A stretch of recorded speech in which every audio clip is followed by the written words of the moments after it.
Salam, hər vaxtınız xeyir olsun. Mən Cəlal Məmmədov, memar dizayner, Cənnət Park tikinti şirkətinin memarıyam. İstəyirdim sizə novxanı layihəsi haqqında bir məlumat verim. Hansı ki, bizim bu novxanı layihəmiz çox kreativ alınıb, müştərinin istəklərini nəzərə alaraq və öz ideyalarımızla bu 3 sot torpaqda hazırlanan modern üslubda olan bir layihəmizdir. 2 mərtəbə. Yuxarı mərtəbədə 3 yataq otağıdır. Əlbəttə ki, valideyn yataq otağında sanuzeli var. Zal studiyadır, sanuzelidir və holda. Əlbəttə ki, kreativ pilləkən formasında işıqlı olacaq. Hal-hazırda sizə landşaf eksteryerini tanış edirəm.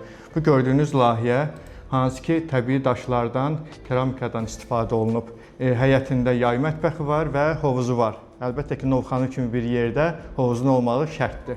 Növbəti şəkillərdə belə deyim, həyətin yaşıllığıdır, şam ağaclarından istifadə olunub. Novxanı torpağı elə bir torpaqdır ki, orada ona da nəzər yetirir əlbəttə ki. Çünki orada əncildir, üzümdür daha yaxşı yetişdiyinə görə o landşaftında ondan istifadə etməyimiz daha şərtdir. Hovuzumuz isə hansı ki 20 kvadratdır. Hovuzumuzun gecə işıqlanması və əlbəttə ki, eksteryerdə də həmçinin rol oynayır.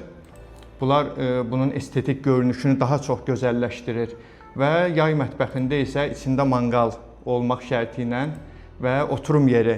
Əlbəttə ki, pəncərələrin şüşələri, vitraj şüşələr açılır. Evin eksteryerində isə bütün şüşələr vitrajdır. Gün işığına görə əlbəttə ki və gözəl görünüşünə görə.